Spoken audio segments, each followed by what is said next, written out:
وَلَنَبْلُوَنَّكُمْ بِشَيْءٍ مِّنَ الْخَوْفِ وَالْجُوعِ وَنَقْصٍ مِّنَ الْأَمْوَالِ وَالْأَنفُسِ وَالثَّمَرَاتِ وَبَشِّرِ الصَّابِرِينَ۔ صدق اللہ العظیم وصدق رسولہ النبی الامین الکریم، ونحن علی ذلک لمن الشاہدین والشاکرین والحمد للہ رب العالمین۔ چند لمحے چند باتیں آپ کے گوشے گزار کرتا ہوں، پھر انشاءاللہ تحریک کے صدر صاحب نصیحت فرما دیں گے۔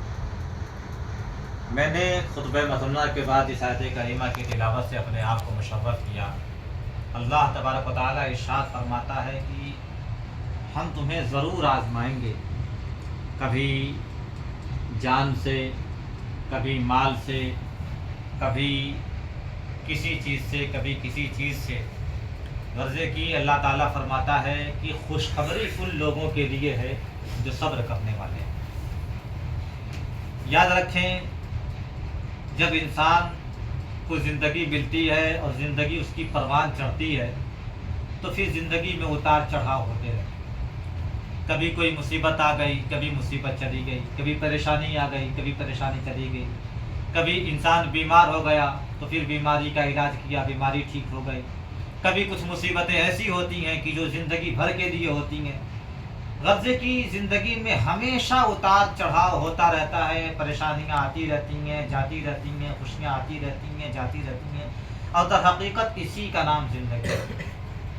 اگر انسان مکمل سکون میں گزارے، جیسے کہتے ہیں نا کہ اگر بھوک نہ لگے تو کھانے کا مزہ نہیں ملتا ہے، پیاس نہ لگے تو پانی کا سواد آپ کو اچھا نہیں لگے گا، لیکن جب شدت کی پیاس لگتی ہے تو پھر پانی ہی سب سے بہترین شربت ہوتی ہے۔ اور یاد رکھیں، جب بھی انسان کے اوپر مصیبتیں آئیں، پریشانیاں آئیں، تو اسے چاہیے کہ ان پریشانیوں کا سامنا کرے صبر کے ساتھ۔ جیسے اللہ تبارک و تعالیٰ اگر نعمتیں عطا فرماتا ہے تو انسان شکر ادا کرتا ہے کہ اللہ تعالیٰ کا شکر ہے ہمیں یہ نعمت ملی۔ لیکن وہی انسان جب اللہ تعالیٰ اسے آزماتا ہے اور کچھ رزق اس پر تنگ کر دیے جاتے ہیں، کچھ پریشانیاں آ جاتی ہیں، تو وہ بندہ بے صبرہ ہو جاتا ہے اور ناشکری کا مظاہرہ کرنے لگتا ہے۔ قرآن مقدس میں اللہ تبارک و تعالیٰ نے ارشاد فرمایا فَأَمَّا الْإِنسَانُ إِذَا مَا ابْتَلَاهُ رَبُّهُ فَأَكْرَمَهُ وَنَعَّمَهُ فَيَقُولُ رَبِّي أَكْرَمَنِ، کہ جب میں کسی انسان کو آزماتا ہوں تو اسے بہترین غذائیں دیتا ہوں، دولت کی فراوانی عطا کر دیتا ہوں، تو وہ انسان کہتا ہے کہ اللہ تبارک و تعالیٰ نے مجھ پر بڑا فضل فرمایا، مجھ پر کرم فرمایا، مجھ پر بڑا احسان کیا۔ اور اللہ تعالیٰ فرماتا ہے کہ جب میں اسی انسان کو آزماتا ہوں وَأَمَّا إِذَا مَا ابْتَلَاهُ فَقَدَرَ عَلَيْهِ رِزْقَهُ فَيَقُولُ رَبِّي أَهَانَنِ، جب میں اسی انسان کو آزماتا ہوں اور اس کے رزق کو تنگ کر دیتا ہوں تو وہی بندہ کہتا ہے کہ اللہ تعالیٰ نے مجھے ذلیل کر دیا، اللہ تعالیٰ نے مجھے رسوا کر دیا۔ حالانکہ ہونا یہ چاہیے کہ جب اللہ تعالیٰ ہمیں اپنی نعمتوں سے نوازے، نعمتیں عطا کرے، تو ہم اللہ تبارک و تعالیٰ کا شکر ادا کریں تاکہ ہماری نعمتوں میں اور اضافہ ہو۔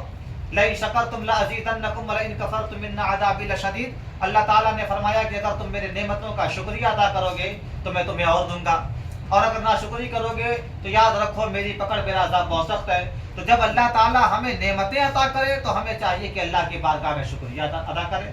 اللہ تبارک و تعالیٰ کے شکر گزار بندہ بنے، اور جب ہم پر مصیبتیں آ جائیں تو اللہ کی اس رضا پر بھی ہم راضی رہیں۔